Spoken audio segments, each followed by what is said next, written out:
Hello, I'm Matthew Malcolm with California Dairy Magazine, reporting to you from the inaugural California Dairy Sustainability Summit held today at the Sacramento Convention Center.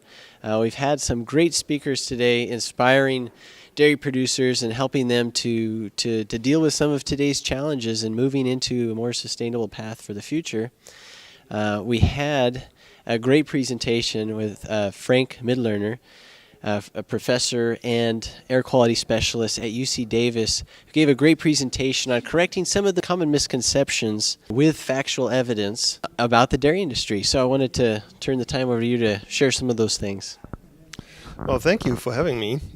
So first of all, we hear a lot of misconceptions around how significant a emission source the dairy industry is. And some people say it's even worse an emission source than, let's say, transportation. There are people who say cows produce more pollution, let's say greenhouse gas pollution, for example, than all cars, trucks, trains, planes, ships combined.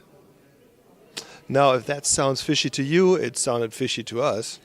And we were among the first to refute some of those claims publicly. And that was picked up by the media, and the entities that originally put it out retracted it. And so now we are at a situation where we as scientists work not just with you, the dairymen, but we also work with the agencies that regulate you. And what has really changed is that the way that we're interacting is totally different today than it was 10 years ago. 10 years ago, the approach of agencies toward industry was one of the stick approach. Today, it's more the carrot approach. It works much better. Can you explain that? So, if I were a regulator saying, you dairymen need to reduce your emissions by 40%. If you don't do that, then I fine you $1 million.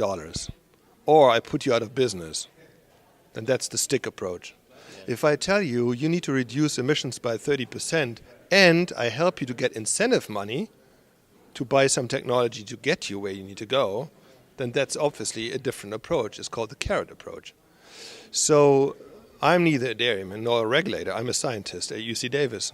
So my job is to provide the different stakeholders with science-based information so that the dairyman can make decisions, business decisions, based on factual information, so that agencies that are forced by the legislature to regulate the dairy sector, that they make decisions that are based on real variables, real data, and so on.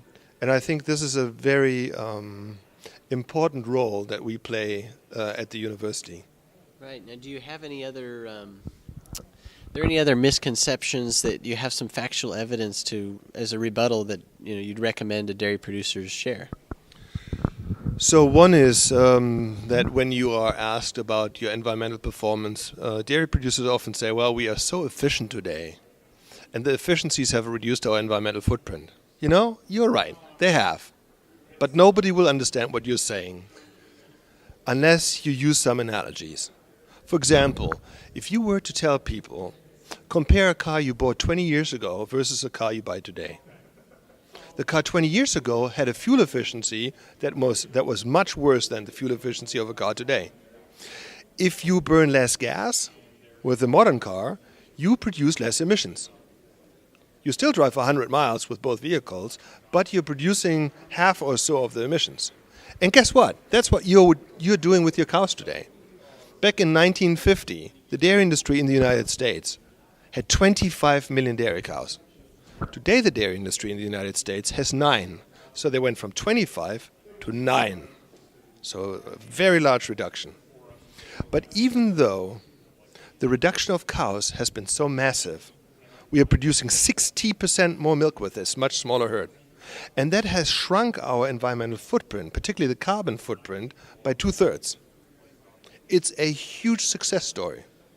What I didn't say during my talk, but I will say it now, is that today we have more horses in the United States than dairy cows. We have 9.5 million horses. We have 9 million dairy cows. And the reason why we were able to get there is because of our efficiencies. A story to be proud of, a story to be shared. You need to go out and share it.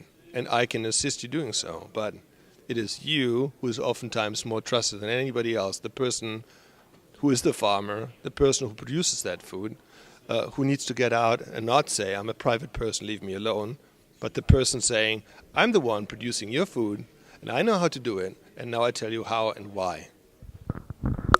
Great, thank you, Frank. That's just a couple of the things that dairy producers can now use and share. And it all starts with our friends and our neighbors, right? Our Facebook friends or Twitter friends. Yeah, or people around us. So look for more of these tips and things in California Dairy Magazine. The coming issues, more of the proceedings of this conference we'll be sharing as well. I'm Matthew Malcolm, CaliforniaAgNet.com.